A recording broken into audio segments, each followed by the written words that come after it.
Boa noite, gente. A graça e a paz de Jesus. Diante dessas palavras tão carinhosas do Júnior, eu fico muito constrangido, sim. Então, eu vou começar pregando olhando para o chão. Aí, quando a vergonha for passando, eu vou começando olhando para você, tá bem? Bom, eu sou o Eduardo, sou um dos pastores lá da IBAB. Hoje eu atuo na IBAB, liderando toda a juventude da IBAB, os adolescentes e os jovens. Mas o meu trabalho do dia a dia mesmo é cuidar dos adolescentes lá da IBAB e coordenar, assim, a equipe que conduz o IBAB Jovem. Eu estou aqui na cidade de São Paulo, vai fazer 6 anos agora, e vim do Espírito Santo, do Estado, né? Porque às vezes a pessoa confunde, esse é crente mesmo, veio do Espírito Santo. Obrigado, querido.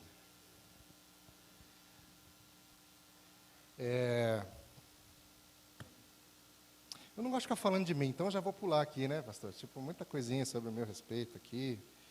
Tem uma coisa que eu quero falar, assim, que é o seguinte, pessoal. Eu estou numa jornada pessoal. Eu posso até explicar para você os motivos em um outro momento. Mas eu estou numa jornada pessoal, Carol, para chegar em 1 milhão de seguidores no Instagram. Então, eu quero que você entre depois no post da Jubansul.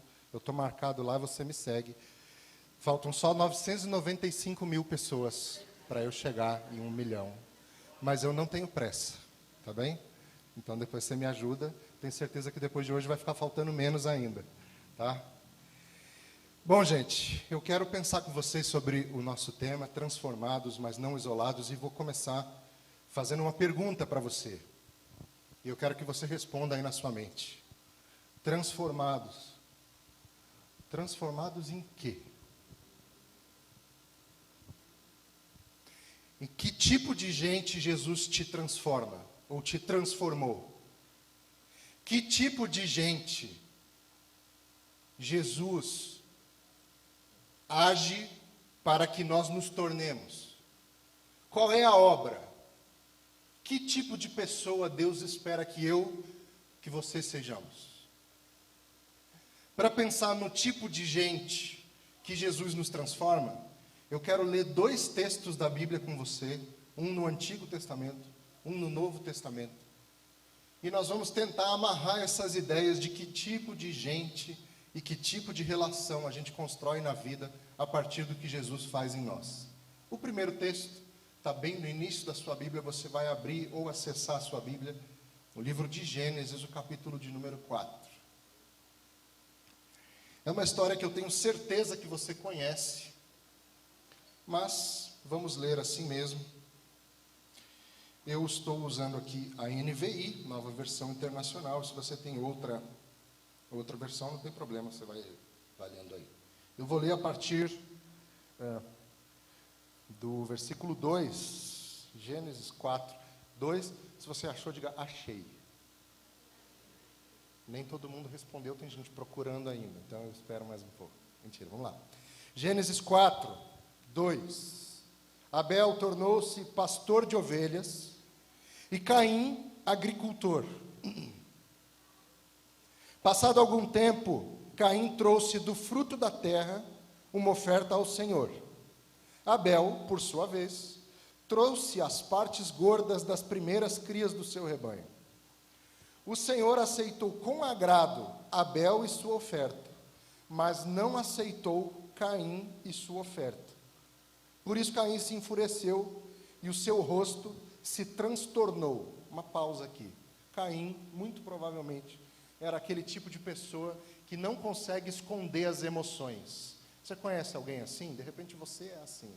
Aquele tipo de pessoa que quando você está mal-humorado, a pessoa vê de longe. Você olha assim e fala, hoje está bicuda. Minha mulher fala assim comigo às vezes. Ela fala, já vi que hoje está bicudo. Sabe esse tipo de pessoa que não esconde? Você olha e você fala assim, ou está mal-humorado, ou está com fome. Porque as duas coisas andam muito próximas, né? Abel devia ser esse tipo de pessoa, porque a Bíblia diz que o rosto dele ficou transtornado. Aconteceu alguma coisa dentro dele que se manifestou externamente. O Senhor disse a Caim, por que você está furioso? Por que se transtornou o seu rosto? Se você fizer o bem, não será aceito? Mas se não o fizer, saiba que o pecado o ameaça à porta. Ele deseja conquistá-lo, mas você deve dominá-lo. Disse, porém, Caim a seu irmão Abel, Vamos para o campo. Quando estavam lá, Caim atacou seu irmão Abel e o matou. Então o Senhor perguntou a Caim: onde está seu irmão Abel? Respondeu ele: não sei, sou eu o responsável por meu irmão? Agora você pula comigo para o Evangelho de João, capítulo de número 17.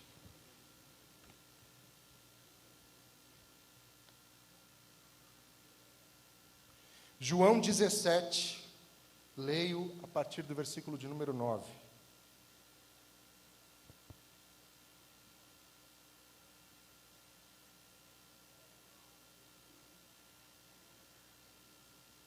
O pessoal do Data Show aí está de parabéns, viu? Rapidão. Eu rogo por eles, não estou rogando pelo mundo, mas por aqueles que me deste, pois são teus. Tudo o que tenho é teu, e tudo o que tens é meu. E eu tenho sido glorificado por meio deles. Não ficarei mais no mundo, mas eles ainda estão no mundo, e eu vou para ti.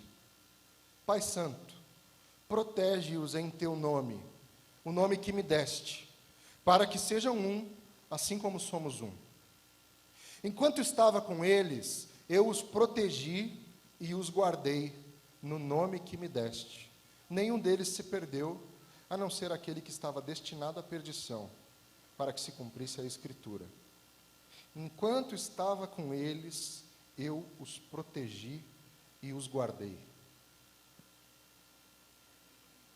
Quando eu penso em que tipo de pessoa Jesus nos transforma, eu penso imediatamente em que tipo de relação a gente desenvolve com as pessoas. E eu consegui pensar, reduzir as nossas relações, as relações que a gente tem com todas as pessoas, a dois tipos de relação. Vamos pensar em dois grandes modelos de relacionamento na vida. Um tipo de relacionamento a gente viu na primeira história apresentado no relato de Gênesis sobre Caim e Abel. Alguém já disse que irmão e irmã é o primeiro rival que a gente tem na vida. Quem aqui tem irmão e irmã e pode confirmar isso, dê um aceno de cabeça assim. É o primeiro rival que a gente tem na vida. Veja você, eu tenho 4. Uma irmã de sangue mesmo, valendo, e 3 irmãos de criação. Então eu já fui presenteado não só com um rival, mas com uma formação de quadrilha dentro de casa, uma coisa difícil, complicada de lidar. Mas quem sobreviveu àqueles 4, leva a vida, pastor, leva a vida. Alguém já disse que essa relação entre irmãos, ela é sempre cheia de desafios, porque é sempre um querendo provar que é mais que o outro, pode mais que o outro, sabe mais que o outro. Volta e meia eu recebo dos meus irmãos links do tipo assim, pesquisas mostram que o irmão mais velho é o mais inteligente, sabe, esse tipo de coisa. Tem essas coisas. Eu sou dos 5, eu sou o 4, né? Então eu estou sempre prejudicado nas pesquisas, sempre para trás. Mas tem esse modelo de relação no mundo, modelo de relação que é baseado na competição. E não vamos nos enganar, esse tipo de relação está posto no mundo. A gente vive nesse mundo de competição. O tempo todo, nós somos desafiados a competir com as pessoas. Às vezes dentro da nossa casa, às vezes no nosso ambiente acadêmico, às vezes no nosso ambiente de trabalho. O tempo todo nós estamos precisando nos provar para alguém. Ser mais do que alguém. Tempo atrás eu estava correndo na rua e vi um outdoor de uma escola, dessas escolas bilíngues, que aqui em São Paulo tem um monte. Lá no Espírito Santo, de onde eu vim, era muito pouco. Aqui tem um monte. E aí o outdoor dessa escola dizia assim, ó, presta bem atenção nessa frase, porque ela é muito sintomática do tempo que a gente vive. O outdoor dizia assim, aqui o seu filho larga na frente. Aí eu, que moro longe da escola, já fiquei com vontade de botar meus filhos lá. Não. Porque eu quero que meus filhos larguem na frente. Você não gostaria? Você não gostaria de largar na frente? Só que aí eu pergunto para você, que corrida é essa? Que corrida é essa que você precisa largar na frente? É a vida, Edu. Você pode pensar. Eu vou dizer, beleza. E por que a vida é essa disputa? Por que a vida é essa corrida? Edu, o mundo é do jeito que é, beleza, a gente pode ficar a noite toda nessa troca imaginária que eu estou fazendo aqui, mas eu quero que você pense por um instante, como eu e você estamos tão mergulhados nesse tipo de relação, que a gente acha até difícil pensar numa alternativa. Virou normal. Não, é normal que eu esteja competindo com meus colegas de trabalho. Eu quero me destacar, eu quero uma promoção, eu quero ganhar mais, eu quero um emprego melhor, quero morar num lugar legal, quero viajar, enfim.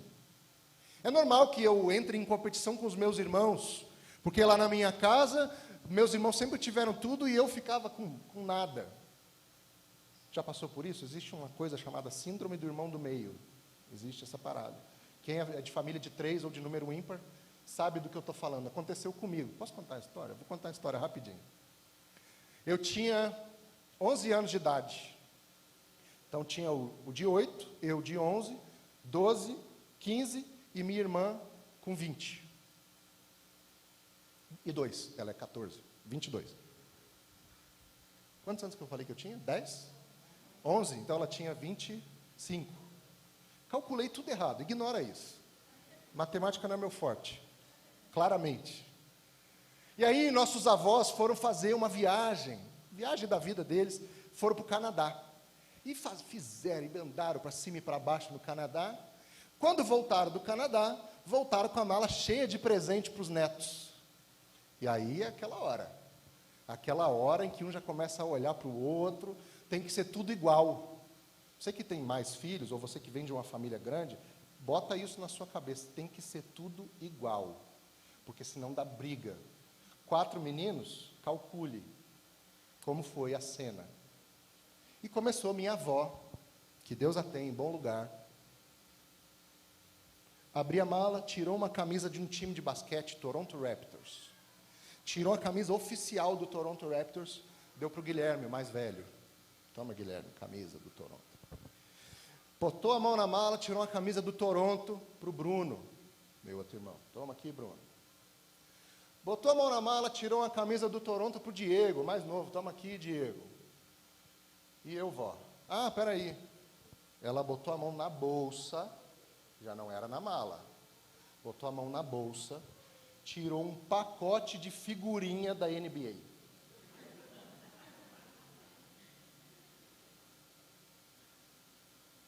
Aí você pensa o seguinte.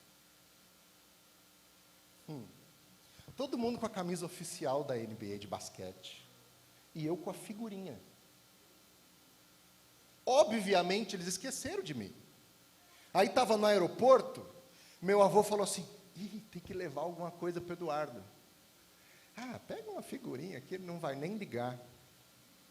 30 anos depois, aqui estou eu, contando essa história, carregando essa mágoa no meu coração. Por quê? Porque família tem competição, é lógico que tem. Vocês acham que isso aqui não surgiu no jantar de Natal, agora que teve? Eduardo, conta aí para sua esposa aquela história da camisa do time de basquete. É porque ela já ouviu várias vezes, né? Mas ela já sabia. Tem um modelo de relação na vida que é um modelo baseado na competição. Está posto, a gente vive mergulhado nele e não consegue pensar numa saída. Por outro lado, eu e você lemos um texto que conta um trecho da vida de Jesus. Esse trecho que a gente leu aqui, João capítulo 17, é Jesus orando. É uma oração que Jesus está fazendo. E ele está orando, ele faz uma oração comprida por vários blocos de oração. Ele ora por ele, depois ele ora pelos seus discípulos, depois ele ora por todas as pessoas. E o pessoal, os estudiosos da Bíblia, convencionaram a chamar essa oração de a oração sacerdotal de Jesus. E aí Jesus está fazendo uma oração, e ele começa a oração, vai orando por todo mundo, e chega num ponto que ele começa a orar pelos seus discípulos. Ele diz, Pai, eu peço por eles, porque o nome que o Senhor me deu, eu dei a eles também, de filhos amados do Senhor. E os que o Senhor me deu, eu os protegi e os guardei. Lá atrás, Deus pergunta assim, ô Caim, cadê seu irmão? Sei lá, não tem nada com a vida de Abel. Sou vigia de Abel agora. ter que ficar dando satisfação de vida de Abel para o senhor. O senhor não é onipresente? Eu, hein? Caim, cadê seu irmão? Eu não tenho nada com a vida do meu irmão. Isso é um modelo de vida, gente.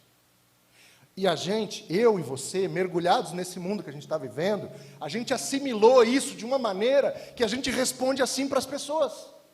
Quando alguém faz um comentário sobre a nossa vida, o que é que a gente fala em tom de brincadeira, mas falando muito sério? Não tem nada com a minha vida. Quer uma conta minha para pagar? Já ouviu isso, né? Você já falou isso que eu sei. Não vamos confessar agora, mas eu sei que você já falou. Porque esse modelo entrou na gente. A minha vida é minha. Você não tem nada com ela. Não se meta nas minhas coisas. Só que a Bíblia não trata de indivíduos. A Bíblia não trata de indivíduos. A Bíblia trata de um povo. Consegue entender essa diferença? E o que é um povo? Um povo não é um amontoado de indivíduos. Um povo, uma igreja, não é um monte de eus reunidos. Um povo, uma igreja, é a morte do eu. O que existe quando está todo mundo reunido? O nós. Não é um monte de eu reunido. Não são pequenos mundos que se juntam. É um mundão só, no qual Deus reina soberanamente. Essa era a hora que você tinha que dizer um amém. Vou falar de novo, faltou um ensaio aqui. Um mundão só, na qual Deus reina soberanamente. Amém. Isso, melhor. Podia ter bolado um sinal, né? Próxima vez que eu fizer assim com a mão, você já sabe. Se Jesus apresenta para a gente um novo modelo de vida, quando a gente pensa transformados, não isolados, a gente tem que estar pensando que tipo de gente Deus está me fazendo para que eu seja para os outros. Que tipo de gente Jesus me transformou e como isso muda a vida das pessoas com quem eu convivo. Eu vi uma matéria essa semana no jornal, possivelmente você viu também, dizendo que no Brasil existem mais templos religiosos do que escolas e hospitais somados. Aí eu te pergunto, o Brasil melhorou? O Brasil é um lugar melhor porque tem mais igreja do que hospital? É um lugar melhor porque tem mais igreja do que escola?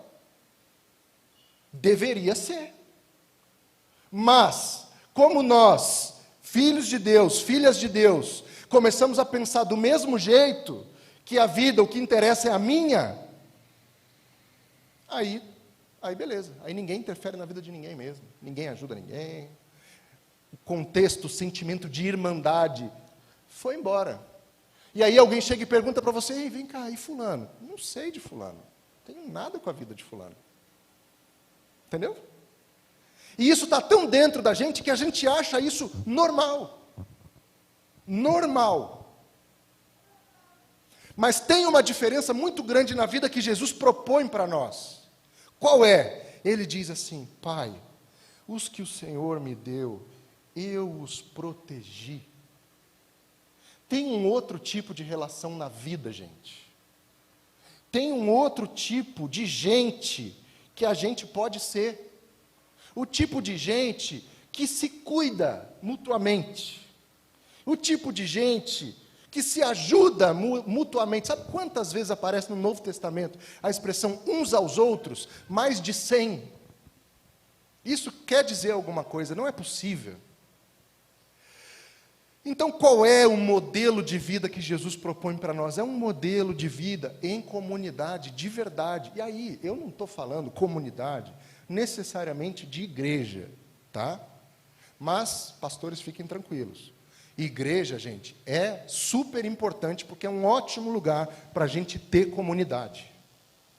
Mas num espaço como esse, você não tem como conhecer todo mundo. Então você vai ter a sua galera. Aquela galera é a sua comunidade. Você faz parte de uma igreja de não sei quantas pessoas, mas no meio de não sei quantas pessoas, você tem 5, 8, que caminham contigo, 2, 1, que caminham contigo, que conhecem você, que vão na sua casa, que você chama para tomar um café, comer uma pizza. Pizza, estou sempre aberto ao convite, inclusive, fica aí a dica. Pessoas que você dá acesso à sua vida. Uma coisa que eu aprendi aqui em São Paulo, vindo do interior, foi o seguinte: não é todo mundo que chama você para sua casa. Lá no interior, eu era pastor em uma igreja, numa cidade chamada Cachoeiro de Itapemirim. Alguém já ouviu falar de Cachoeiro de Itapemirim, Espírito Santo? Terra do Roberto Carlos e também do Anderson Freire, para você que é crente, tá? Para você não dizer que conhece Roberto Carlos, o Anderson Freire. Aí, Cachoeiro de Itapemirim, eu acho, pastor, que nos 3 anos que eu morei lá, eu devo ter almoçado em casa de domingo menos de 10 vezes. Porque acabava o culto, alguém chegava e falava: pastor, vamos almoçar lá em casa. Pastor, vamos juntar umas panelas. Falava: vamos, você lava depois a panela? Porque essa é a parte que interessa. Se você lavar, eu junto à vontade. Lá no interior, aqui, imagino que nas cidades menores, tem muito essa cultura de vamos lá em casa, comer um bolinho, tomar um cafezinho, aquela coisa. Aqui em São Paulo foi muito diferente para mim quando eu cheguei aqui. Agora, quando eu marcava de tomar um café na rua, fácil. Só dizer o dia e a hora. Mas era com hora marcada, hein? Era assim, ó, vou tomar um café de 5h30 às 6. Falava: meu Deus, eu me sinto até incomodando a pessoa. Nossa, olha, eu não vou roubar meia hora do seu dia. Obrigado. Numa próxima aí a gente se esbarra. A nossa cultura colocou a gente num lugar em que a gente não dedica tempo para as pessoas. A gente não consegue criar comunidade com pressa. A gente não consegue desenvolver relacionamentos com pressa. É porque o tempo que a gente vive é tudo muito instantâneo. Hoje as pessoas namoram por aplicativo de celular. Elas olham o aplicativo e falam: gostei de você, e marca lá no aplicativo. Não tem tempo para conversar. Não tem tempo para se conhecer. No interior tem esse ditado, né? Você quer conhecer alguém, come 1 quilo de sal com essa pessoa. Vocês já ouviram isso? Para quem cozinha sabe, 1 quilo de sal demora, hein? Demora. Acho que de tudo isso que eu vim falar aqui hoje, dessa forma desorganizada que eu estou falando, talvez o que eu quero mais que você guarde no seu coração é a ideia de que existe um outro tipo de vida possível, que vai para além dessa lógica de competição que a gente vive. Existe um outro tipo de vida possível, que vai para além de eu precisar prejudicar alguém para ganhar o meu espaço. Porque foi isso que Caim fez. O texto da Bíblia diz para a gente que Caim matou o seu irmão, porque quando eles dois entregaram suas ofertas a Deus, Deus se agradou de uma e não se agradou de outra. Mas o que o texto diz é que Deus se agradou de Abel e sua oferta. A oferta era uma coisa além. Deus se agradou de Abel, porque viu em Abel alguma coisa. E Deus não se agradou de Caim e sua oferta. E aqui a gente já desconstrói a ideia de que Deus não gostou de Caim por causa dos vegetais, que bom mesmo é carne, né? Eu fiz uma dieta vegetariana, é super possível gostar de comida vegetariana também. O que Deus fez ali foi olhar para Caim e dizer: tem uma coisa em você que você precisa mudar. O que era que ele precisava mudar? O coração dele. O texto diz: por que você está bravo? Por que sua cara mudou? Toma cuidado, o pecado está batendo aí, mas você pode dominá-lo. Só que ele domina a gente de um jeito que muitas vezes a gente nem percebe. Sabe uma coisa que eu vou dizer para você sem medo, e aí depois o pastor da sua igreja se vira para corrigir isso aqui que eu vou dizer. Mas eu vou dizer uma coisa para você sem medo. Egoísmo e individualismo são pecado. Vou repetir. Egoísmo e individualismo são pecado, porque Deus não separou para si indivíduos, Deus separou para si um povo. Amém. Ele separou para si um povo. E um povo não é um aglomerado de indivíduos. Um povo vive junto. Então tem que ter um outro tipo de vida. Que outro tipo de vida é esse? Em que nós somos transformados, mas não isolados. O tipo de vida em que a gente entende que vida possível e viável é vida em comunidade. Obrigado. Porque fora da comunidade não tem como. Eu tive um professor no seminário e ele usava uma expressão muito engraçada. Eu fiquei por muito tempo assim, falando, meu Deus, de onde sai uma coisa dessas? Mas você sabe que a Bíblia usa a imagem do pastor e das suas ovelhas, certo? E ele dizia assim, ovelha que anda sozinha vira lanche de lobo. Eu achava isso muito engraçado. Porque a ideia é essa, quando você anda sozinho, você está mais frágil. Você fica desprotegido. Jesus diz assim, Pai, os que o Senhor me deu, eu os protegi. Eu guardei. Quantas pessoas a gente está disposto a proteger, a guardar, a cuidar? A gente está muito mais disposto a dizer assim, não tenho nada a ver com isso. Não é problema meu. Não é problema meu. Então, em que tipo de gente Jesus nos transforma? O tipo de gente que cuida uns dos outros. O tipo de gente que ama, que abraça, que exorta quando precisa. O Júnior estava falando esse monte de coisa aqui a meu respeito, e você sabe muito bem, amigo, que a recíproca é verdadeira, mas na nossa amizade tem uma coisa muito especial que eu valorizo muito, que é o fato de que o Júnior não tem, lá na minha terra a gente fala assim, não troca de roupa para dizer isso. Ele não tem dificuldade nenhuma em olhar na minha cara e dizer assim, não, mano, isso aí está errado. E como é importante ter gente assim perto da gente, que diz assim, não faz isso não, isso aí é furada, não faz isso com a sua vida não, não toma esse caminho. Como é importante, isso a gente só alcança quando a gente chega no ponto de viver em comunidade de verdade. Porque gente, para ficar fazendo social, a gente acha aos montes, para ficar falando coisa boa.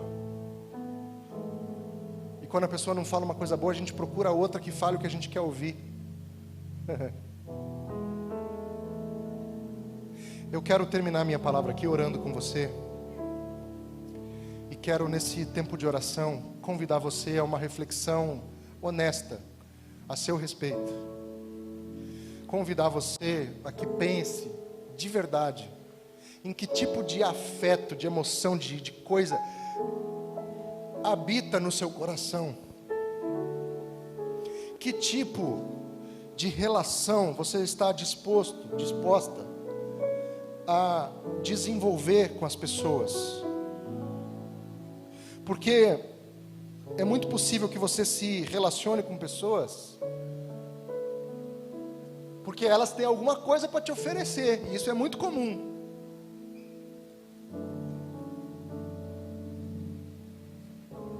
Isso aí não é amizade, isso aí é troca de favores, é exploração, qualquer outra coisa. Relação de verdade funciona de outro jeito. Eu quero orar com você, então faça. Antes que eu faça a minha oração, eu quero convidar você a fazer a sua oração do seu jeitinho, do jeito que você quiser orar aí, você e Deus, você fala com Deus do jeito que você quiser. Mas diga para Deus e faça uma análise honesta, verdadeira do seu coração. Que tipo de pessoa é você hoje? E pense comigo e peça a Deus, se assim você entender, que tipo de pessoa Ele pode transformar você. Então faça isso, uma oração. Os meus amigos aqui da banda vão chegando para a gente fazer mais um tempo de louvor juntos. Mas pensa, faz como o salmista fala, sonda Deus o meu coração, vê se há em mim um caminho mau, algo para ser corrigido.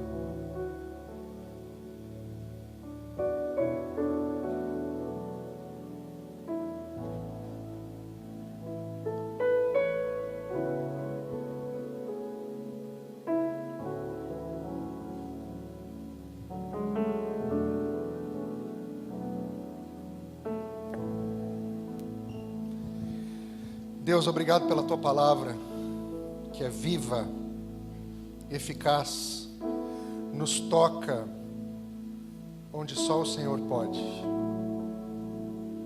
Junto aqui com os meus irmãos e as minhas irmãs, Deus, eu clamo a Ti que tenha misericórdia de nós, porque tantas e tantas vezes nós passamos pela vida pensando apenas em nós mesmos. Então nós clamamos a Ti, nos transforma, Jesus, no tipo de gente que o Senhor quer que nós sejamos, no tipo de gente que honra o Teu nome, que agrada o Teu coração, o tipo de gente que pode chegar e dizer como Jesus disse: os que o Senhor me deu, eu os protegi, eu cuidei, eu guardei.